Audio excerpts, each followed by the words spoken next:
Now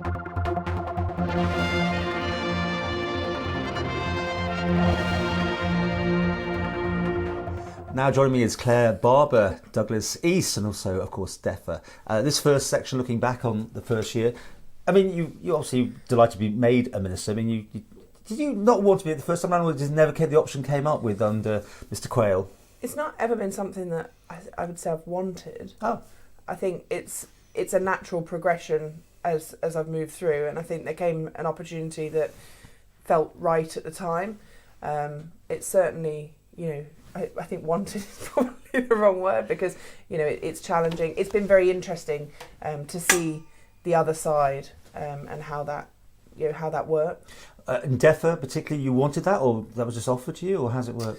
So that was offered to me. Obviously, I'd been chair of the Environment and Infrastructure Policy Review Committee, so there was some synergies there. But health seems more you, right, with your background? Yeah, lots of people have said that, but then also there is an inherent challenge sometimes when you're also, I'm still a registered nurse, I've maintained my registration, I'm still a member of the various unions, and I think that can then become challenging, especially when you do have things around pay negotiations, for example. So I do think there's the ability to absolutely understand the subject matter, but I think when you're looking at strategy and policy direction, actually you should be able to do that almost across any department. That's really the intention of how politics should work. Although I understand the ideal of having people in, I think there's a big risk of you becoming operational if you are someone who has been operational for your whole life and almost getting tempted to get caught up in all sorts of stuff, and an expectation from people within the departments that you'll get caught up in all sorts of stuff because you know about it. And I think that then can muddy the lines between where operation and strategy and policy fits. And what was Mr. Boot wasn't it before you, wasn't it? So what was it like taking over there? How do you find the department? Do you know, it's been absolutely fascinating just learning about all the different aspects of DEFRA, the various teams within there, such a broad scope. We're covering pretty much all of the land mass, that's green, sits under DEFRA, and a host of other bits as well. We've got the fisheries, territorial seas, we've got all of our marine spaces and marine life, biodiversity, climate change, sawmill, we've got the meat plant, we've got the wildlife park, we've got regulation, environmental health, animal health, we've got health and safety, planning. I'm impressed with your listing here. And I know I've missed things right, there, it really is huge. And I think sometimes that gets... Well, I don't know. I think some of the, there's been lots of discussion about how regulation should fit and where that should fit. And I think that will be a discussion that continues, and rightly so, but I don't think we should make decisions just for the sake of making decisions. It's about getting it right. But there has been work that started in the previous House, it's been talked about for years, about that ability to separate policy from regulation.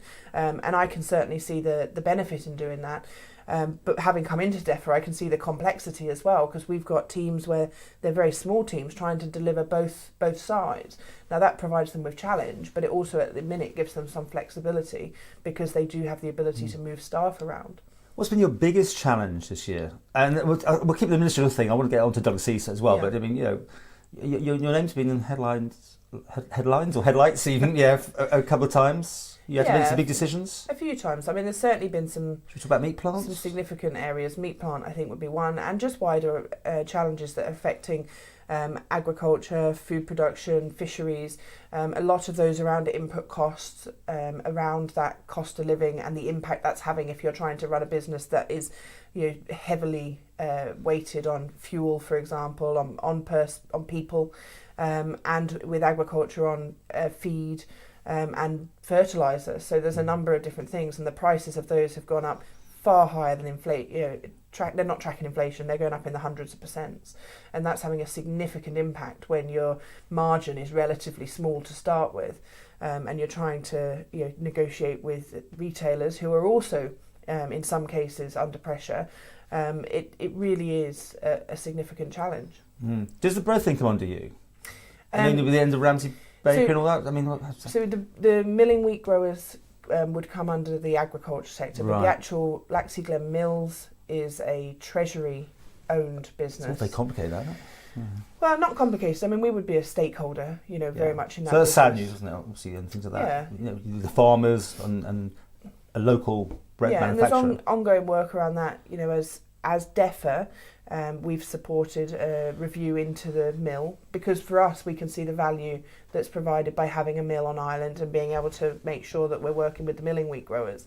But ultimately, it won't be our call as DEFRA to make, and that can be challenging because obviously we're working with those stakeholders as well. And we touched on the meat plant. What can you tell us there? Because I mean, the management got really, the old management got really, what's the word? In the write-up, it was not shown in good light. And that's been polite, isn't it? Yeah, I mean, I think, I was involved, wrote a report on the meat plant from the Environment and Infrastructure Policy Review Committee. A few years ago, we started an inquiry into the meat plant.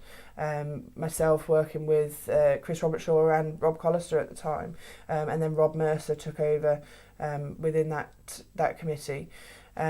There were at that time a number of areas that we raised concern about, and actually there's another debate that's coming back in December, Tim Ward, on the meat plant, which is specifically to ask where we're up to with the recommendations that my committee made, which is very odd because I'm now going to be looking at my recommendations and responding to them as DEFRA now. Yeah. But this has been an ongoing thing, hasn't it? I mean, before your time admittedly, but it's never seemed to have had a happy sort of outcome. It has been an ongoing thing, but the point I would make, and I've always made, is that it is a really important asset, and I think it's a key part of our agriculture strategy. I think having an on-island meat plant is the right thing to do, but that can't be at any cost. The reality is we're seeing across the whole of government and wider than government, in fact, everyone needing to look at where their expenditure is and making sure that there's value for money.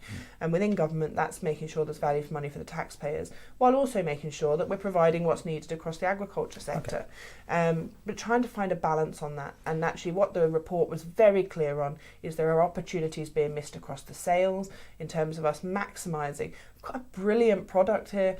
We've got our animals out and about. They're not animals that are housed all the time. You see them, you drive through the countryside, and it's like something off the side of an old adverts for farming, isn't it? It's exactly what you expect to see. Happy animals in green fields. We've got a story to tell. We've got high quality meat that again came out of the report. The animals that are going in are good quality, they're exactly what people are looking for, but we're not achieving a price on it. And that's a big area we need to focus on. You want to not talk about that in full detail today and whatever, but we'll do another one. And also we'll do swimming pools in a totally separate section, because that's the latest one to hit the headlines. In the last few minutes of this section though, can you talk about Douglas East, because obviously you've still got to look after the guys here in this area where we record this. How's it going? Yeah, so it's been a challenge, I have to say, since being in a ministerial role with all these other high-profile things. That's an interesting question. Trying to balance. How do you balance it? I've found that hard. I'll be honest. I really have found that hard. But I am replying to constituents' queries. It has been slightly different because, of course, the last 3-4 years, as you know, was completely promenade focused. It ended up being nearly every other call at least. It's not quite was there, promenade. though, is it? It's not. I mean, not quite temporary there. bus stops are still sitting there, and all sorts of things like that. And there's been queries about the lights, which fall under Douglas Council, in fact. Yes. The promenade has featured less, but there are still queries, and a lot of those queries do revolve, of course, around cost of living and the challenges people have. And the things, the crossover, like the bin collection now every other week, which is causing suddenly, after it's all in place, there's pushback now. Do you have to get involved in those things? Is that for you to get involved in? Because it's really the council, isn't it? So, we've talked with councillors. I mean, that's certainly something we've done. And I think what's been clear to me is there are some people who have found the bins not to be an issue. And I have to say, actually, I'm in a fortunate position. We do have somewhere we can store the boxes. And actually, we've probably recycled more than we've ever recycled. And which is the point of this thing, isn't it? We're coping really well. Isn't that the point of this whole thing, to try and do that, isn't it? But I would say there are some really legitimate queries and challenges being raised. And I think that's, for me, where the focus needs to be. Is that for you to interfere, though? Or is that the right word, to interfere, but to... Well, I think when it gets into the realms of environmental health, I think there are, and then of course I've then got an issue because that sits in DEFRA. So you end up in this never-ending. Do you have to withdraw yourself from that then, when things like that? No, because environmental health work is a regulatory function, so they are absolutely able. So just as if they want to serve environmental health notices on DEFRA, that's absolutely something that they should do. They should just work within the realms of the rules without fear or favour, and that's absolutely the way it runs, and it should. And in terms of the bins, the challenge really in Douglas East, if you look at some of the properties, if you're trying to work with a number of boxes that go out, you put them out in your yard. If you've got a yard, even, of course, some people don't have a yard, so they're trying to store them in the house, take up a lot of space. And then on bin day, you're trying to bring them through your house where they're now wet and a bit of rust coming off the tins and so on, and dripping through onto your house and bring that through to the front. Okay. There's Are you involved then? Are you? So I have that's been. The question. I've been certainly making sure that the people who are coming to me with challenges are fed into the right places. And I have to say I've been heartened that all of those Douglas councillors who I've passed those on to have taken them seriously and are addressing them. But, absolutely, I acknowledge that there are some people for whom this is particularly challenging.